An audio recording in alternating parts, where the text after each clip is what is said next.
Hi friends, నా పేరు Pawan. Welcome to Pawan రా టాక్స్. ఈరోజు మన chief guest unique gamer. Unique gamer అంటే తెలియని వాళ్ళు ఎవరు లేరు, అంత ఫేమస్. ఎందుకురా అంత ఫేమస్ అంటే మాట్లాడుకుందాం. బట్ ముందుగా డిస్క్లైమర్, మనోడేమి ఏం బెట్టింగ్ యాప్స్ ప్రమోట్ చేయలేదు. మనోడు ఈ కాటన్ సీడ్స్ అసోసియేషన్లో మెంబర్ కాదు. మనోడు వేరే అసోసియేషను, చాలా పెద్ద అసోసియేషను, పుంజు అసోసియేషను. ఈ పుంజు గురించి మాట్లాడదాం. పుంజు గురించి మాట్లాడే కంటే ముందు ఒక మాట చెప్పాలి. సో మన పవన్ రా టాక్స్ మానిటైజేషన్ అయిపోయింది. సో నేను ఆల్రెడీ ఇన్స్టాగ్రామ్లో స్టోరీ పెట్టా, ఒకసారి ఆడియన్స్ కూడా చెప్దాం అనుకుంటున్నాను. నేను ముందుగానే చెప్పాను, మెయిన్ ఆబ్జెక్టివ్ నిజాలు చెప్పాలి, నిజాయితీగా చెప్పాలి, రా అండ్ ట్రస్టిక్గా చెప్పాలి. అఫ్కోర్స్ మనీ మ్యాటరే, బట్ మనీయే మ్యాటర్ కాదు. ఎందుకంటే నాకు ఆల్రెడీ ఒక ఛానల్ ఉంది, క్లోజ్ టు 40,000. నేను అందులో వీడియోలు చేసుకోవచ్చు. అది మానిటైజేషన్ ఎప్పుడూ అయిపోయింది, అందులో డబ్బులు వస్తాయి. సో నేను ఈ ఛానల్ పెట్టింది పర్పస్ వేరు. మీకు ఆబ్జెక్టివ్ ఈ పాటికి అర్థమై ఉంటుంది. నేను ఎవరిని సెలెక్టివ్గా చూసిగా వెళ్ళట్లేదు, ఈ పాటికి అర్థమై ఉండాలి. సో నేను ముందుగానే ఒక డెసిషన్ అనుకున్న సమయం వచ్చింది కాబట్టి చెప్తున్నా. సో మానిటైజేషన్ అయిపోయింది కాబట్టి నాకు ఫస్ట్ పేమెంట్ అవ్వాలంటే మినిమం $100 అవ్వాలి.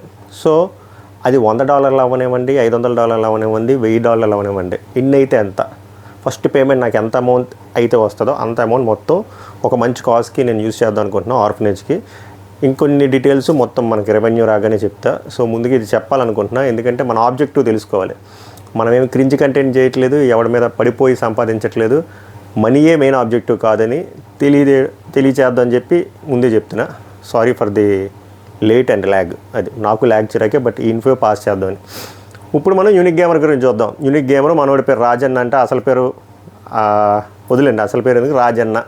యూనిక్ గేమర్ ఎందుకు యూనిక్ గేమర్ అంటే యూనిక్ గేమర్ కాదు మనోడు, నిబ్బా గేమర్. ఎంత పెద్ద నిబ్బా గేమర్ అంటే చాలాసార్లు కొన్ని వందల ఇన్స్టెన్సుల్లో మనోడికి వచ్చిన ఆట ఒకటే, పబ్జీ. అది కూడా సరిగ్గా రాదు. అందులోనే కొన్ని 100 ఇన్స్టెన్సుల్లో బాట్తో చచ్చిపోయాడు. బాట్తో చచ్చిపోయినట్టే మనోడు వేసిన ఫస్ట్ డైలాగ్ ఏంటి తెలుసా? హ్యాక్ చేసిండు అని చెప్పి అమ్మ నా బూతులు విత్ తెలంగాణ యాక్సెంట్. సో మనోడు చేసిన బేసిక్ మెయిన్ 3 మిస్టేకులు చెప్తా. దాని తర్వాత మనోడు ప్రొఫైల్ గురించి మాట్లాడతా. తర్వాత మిస్టేక్స్ ఇన్ డీటెయిల్గా చెప్తా. ఇంకా తర్వాత మీకే వదిలేసా. ఫస్ట్ థింగ్ 3 మిస్టేక్స్లో ఫస్ట్ మోస్ట్ మిస్టేక్ 18+ కంటెంట్ చేయడం. రెండోది, మీకు ఇలా 18+ కంటెంట్ చేయగానే వెంటనే మీకు కౌంటర్ క్వశ్చన్ వచ్చేస్తుంది, ఎరా నెబ్బాగా 18+ అని చెప్పినా కదా, కిడ్స్ కాదని మరి ఎందుకని అన్నీ చెప్తా. కంగారు పడద్దు, don't be diabetic, okay? Lag ఉండదని చెప్తున్నా కదా. 18+ కంటెంట్ బూతులతో చేయడం. రెండోది, చిన్నపిల్లల్ని ముఖ్యంగా టీనేజర్లని ఇన్ఫ్లుయెన్స్ చేయడం మాట.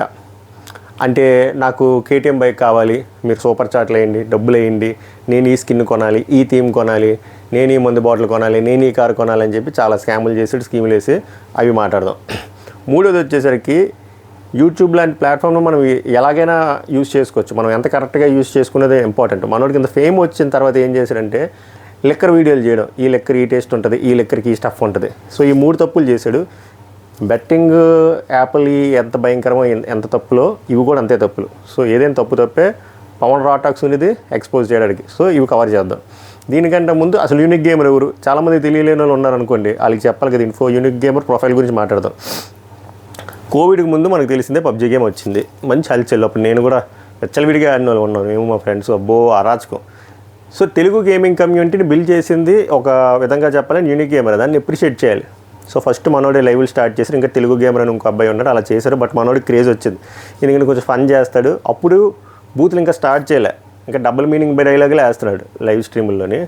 సో పబ్జీ గేమ్ అలా లైవ్ స్ట్రీమ్ మొదలుపెట్టాడు. కుర్రోళ్ళందరికీ, చిన్నపిల్లలకి, ఇప్పుడు ఇంతకి మా లాంటి వాళ్ళకి, అప్పుడు 28-27 ఏజ్లో ఉన్న మాట లాంటి వాళ్ళకే కొంచెం ఇంట్రెస్ట్ పుట్టినమాట. ఓకే భలే ఉంది కాన్సెప్ట్, పబ్జీ ఆడడము, అది లైవ్ స్ట్రీమింగ్ చేయడము, మేము ఆడుకోవడం, ఇవన్నీ బాగా అనిపించాయి. తర్వాత మెల్లిమెల్లిగా మనోడు గ్రీడీనెస్ పెరిగింది. ఏం చేశాడంటే వ్యూవర్షిప్ బాగా పెరిగింది, ఎందుకంటే పబ్జీ మంచి హాట్ కేక్. అప్పుడు వ్యూవర్షిప్ పెరుగుతూ ఏం చేశాడంటే ఆశ కాస్త దురాశ ఎక్కువైపోయింది.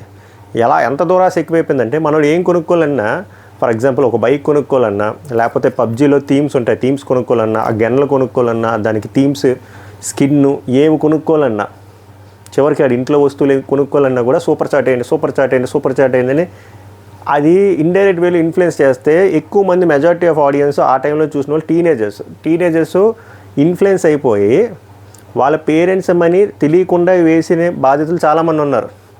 సూపర్ చాట్కి అన్న ఇదిగో అన్న, లవ్ యూ అన్న, ఓపీ అన్న. ఏం ఓపీ? అక్కడ ఏం లేదు, ఓపీ పీపీ అక్కడ. సో ఇదొకటి.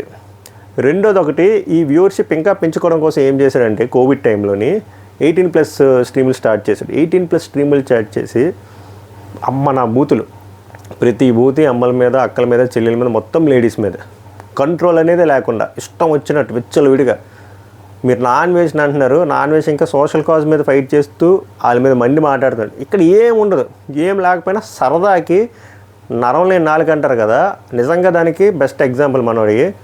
ఇంకా ఉంటాయి చూడండి, ఇంకా పబ్లిక్లోనే ఉంటాయి పచ్చి బూతులు, చెవులు మూసుకోవాలి, అంత దారుణమైన బూతులు. ఇది ఎంతవరకు కరెక్ట్? ఇలాంటి వాళ్ళని మనం ఎంకరేజ్ చేయొచ్చా చెప్పండి? మామూలుగా ఇలాంటి వాళ్ళు మనం ఏంటి దీపాలు పెట్టేసి ఇంకా మనం సూపర్ స్టార్లు చేస్తాం. అలా వితిన్ నో టైమ్ ఆ 1 ఇయర్లోనే కోవిడ్ టైంలోనే 1 మిలియన్ గెలిపాడు సబ్స్క్రైబర్స్. ఇప్పుడు క్లోజ్ టు 2 మిలియన్ అయిపోయింది. అంటే ఇప్పుడు లాస్ట్ 2.5 ఇయర్స్గా పడిపోయింది. పబ్జీ గేమ్ కూడా ఎవరు ఆడట్లేదు. మనోడికి వచ్చిన గేమ్ అదే కాబట్టి అది కంటిన్యూ చేస్తుంది, అవే బూతులు. బట్ మనోడు చేసిన కంటెంట్కి మనం చూపించిన ఆదరణకి నాకు అది అసలు సింక్ అవ్వలేదు. ఇలాంటి కంటెంట్, వాల్యుబుల్ కంటెంట్ ఎన్ని ఉంది యూట్యూబ్లోని. ఇప్పుడు ఆర్గానిక్ వేలో అగ్రికల్చర్ గురించి చెప్పిన వాళ్ళు ఎంతమంది ఉన్నారు? గోపి తెలుగు ఫార్మర్ అని చెప్పి ఇంకా చాలా మంచి వాళ్ళు ఉన్నారు. అలాగే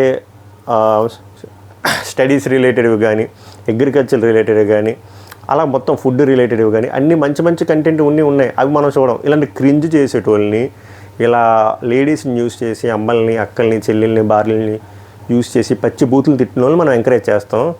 అలాగ బూతులు తిడుతూ వాళ్ళ ఓన్ సెల్ఫ్ కోసం, వాళ్ళకి ATM బైకుల కోసం, వాళ్ళ బ్యాంక్ బ్యాలెన్స్ నింపుకోవడం కోసం, వాళ్ళ స్కిల్ కొనుక్కోవడం కోసం డబ్బులు దొబ్బడం ఎంతవరకు కరెక్ట్? సో ఇలా చేసి ఓ పక్క డబ్బులు దొబ్బేస్తున్నాడు, ఓ పక్క బూతులు ఆపట్లేదు. దాని తర్వాత మళ్ళీ ఈ వీడియోలు కట్ చేసి బూత్ వీడియోలు మళ్ళీ వీడియోల కింద పెట్టడం, దానికి మళ్ళీ వ్యూస్. తర్వాత ఇన్స్టాగ్రామ్లో, యూట్యూబ్లోని మందు బాటిల్ మీద వీడియోలు, విస్కీ మీద వీడియో, వాట్కాల్ మీద వీడియో, అందులో రకరకాల బ్రాండ్లు తాగడం, టేస్ట్ ఇలా ఉందని చెప్పి దాని మీద బూతులు, దానికి ఏం స్టఫ్, ఏం తినాలి, ఏం వెళ్ళాలి, అన్నీ. ఇలాంటి వాళ్ళని మనం ఎంకరేజ్ చేసి సెలబ్రిటీలు చేస్తాం. సో బెట్టింగ్ యాప్స్ది ఎంతవరకు అయితే తప్పు ఉందో, ఇలాంటి పనులు యూట్యూబ్లో చేసినా, ఏ సోషల్ మీడియాలో చేసినా కూడా తప్పే. ఎందుకు అంటే అక్కడ 18+ అని పెట్టాడని చెప్పి ఇష్టం వచ్చినట్టు మాట్లాడితే ఎవడు ఊరుకునేది ఉండదు. ఇప్పుడు ఏదైనా మూవీ A+ అన్నారంటే మీరు చిన్నపిల్లల్ని తీసుకెళ్తే అక్కడ ఆపేస్తారు. యూట్యూబ్లో 18+ అని చెప్పేస్తే చిన్నపిల్లలు చూడడం అయిపోతారా? ఆగరు కదా. అప్పుడు అంటారు ఆడు నో ఫర్ కిడ్స్ అని చెప్తాడు కదా, 18+ వాళ్ళకే చెప్తారు కదా. అంటే ఎవడు కరెక్ట్గా ఈమెయిల్తో ఉంటారు. ఇప్పుడు చిన్నపిల్లలు వాళ్ళ నాన్న ఈమెయిల్లో, వాళ్ళ అమ్మల ఈమెయిల్తో యూజ్ చేస్తే ఉంటాయి. వాళ్ళు చూడలేరా? అంత రిస్ట్రిక్షన్ ఉందా యూట్యూబ్లో? మరి వాళ్ళు చిన్న వయసు నుంచే పాడైపోరా? ఓకే, అలా చూసుకుంటారు. మనోడిని ఒక డివోటీలో చూసుకొని, చెప్పాను కదా విగ్రహ పూజ ఎక్కువైపోయి మా అన్న ఇలా మాట్లాడాడంటే నేను కూడా మాట్లాడొచ్చు అని చెప్పి ఆడు అటుపక్క వాళ్ళ అమ్మల్ని, అక్కల్ని, చెల్లెల్ని తింటూ మాట్లాడతారు చిన్న వయసు నుంచి. ఆ సీడ్ ముందే నాటింది ఎవరు? ఈ యూనిక్ గేమర్ లాంటిలే కదా. మరి ఇది ఎంత ప్రమాదకరంగా వెళ్తుంది ఇది చిన్నపిల్లల్లోని, ముఖ్యంగా టీనేజర్స్కి. ఫస్ట్ వాళ్ళ బిహేవియరల్ ప్యాటర్న్ మారిపోద్ది, వాళ్ళ చదువు సంకనాగిపోతుంది. అండ్ రేపు పొద్దున వాళ్ళు కూడా అలాగే తయారవుతారు. బయటకి సొసైటీలోకి వచ్చినా కూడా ఒక రెస్పెక్ట్ ఉండదు, ఏముండదు.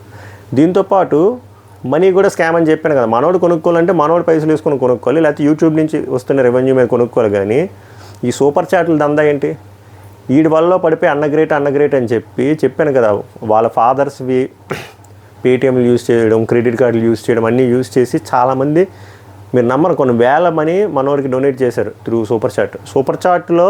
ఇంకో కాన్సెప్ట్ ఏంటంటే మన సూపర్ చాట్ కూడా వేయద్దు అంటాడు. సూపర్ చాట్ వేస్తే 30% యూట్యూబ్కి వెళ్ళిపోద్ది అని చెప్పి ఫోన్పే నెంబర్లు కింద డిస్ప్లే చేస్తాడు. ఫోన్పే, గూగుల్ పే నెంబర్, అందులో 100% వచ్చేస్తుంది. అలా మీరు నమ్మరు, యూనిక్ గేమర్ ఫాలో అయిన వాళ్ళకి అర్థమవుతుంది. కొన్ని లక్షలు దొబ్బాడు ఆ అద్భుతమైన ఆటకు. మళ్ళీ ఆ టైం అయినా వచ్చా అంటే ఏమి రాదు. పవర్ఫుల్ గన్లన్నీ వాడతాడు. అంతా నిబ్బా గేమే. బాటిల్తో కూడా చచ్చిపోయాడు. ఎవడైనా పొరపాటున బాగా ఆడితే ఆయన అమ్మ నా బూతులు తిట్టి ఆయన హ్యాకర్ అన్నాం.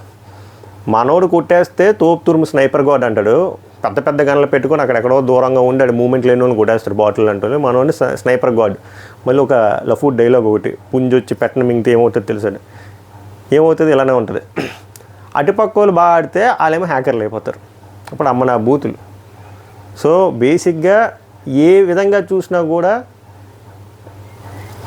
ఎంకరేజ్ చేయడానికి క్యాండిడేట్ కాదు ఇక్కడ. ఎందుకంటే ఆ 18+ కంటెంట్ అయినా సరే,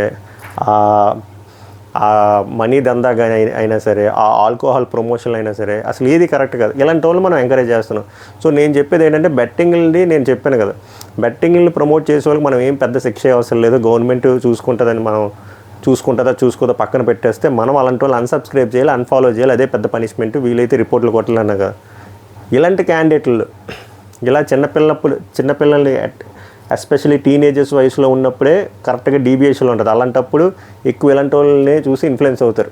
సో ఇలాంటి కంటెంట్, ఇలాంటి వైరల్ అంటే వైరల్ కదా, ఇలాంటి వైరస్ కంటెంట్, ఇలాంటి పొల్యూటెడ్ కంటెంట్ ఇస్తున్న ఇలాంటి యూనిక్ గేమర్ లాంటి వాళ్ళని మీరు అన్ఫాలో చేయాలి, అన్సబ్స్క్రైబ్ చేయాలి, రిపోర్ట్లు కొట్టాలి. కేసులు ఏ అవసరం లేదు. అప్పుడు మనోడే ఓకే ఇలాంటి జనాలు చూడట్లేదని చెప్పి కంటెంట్ మార్చుకుంటాడు. ఆ యూట్యూబ్ ఛానల్ని ఎత్తేస్తాడు. మనోడు ఎత్తేసిన ఫరక్ పడుతుంది, ఎందుకంటే మనోడు వెల్ సెటిల్డ్. సో నేను చెప్పే రిక్వెస్ట్ అదే. నేను ఓన్లీ బెట్టింగ్ యాప్ల మీదే పోరాడతాను చెప్పట్లేదు. ఇప్పుడు సమాజానికి ఏమైనా ఉపయోగం ఉండే కంటెంట్ అయినా ఇవ్వాలి, లేకపోతే సమాజం వీళ్ళ వల్ల నష్టపోతుందంటే వాళ్ళు అట్లీస్ట్ ఎక్స్పోజ్ చేస్తే జనాలు మారాలి, ఆ అవేర్నెస్ అయినా ఇవ్వాలి. మనం చేస్తుంది అది. బెట్టింగ్ యాప్లు అలాగే కొనసాగుతుంది. పెద్ద చేపలైనా చిన్న చేపలైనా ఎవరి వల్ల ఎక్కువ ఇంపాక్ట్ క్రియేట్ అవుతుంది, వాళ్ళు వస్తాయి వీడియోలు.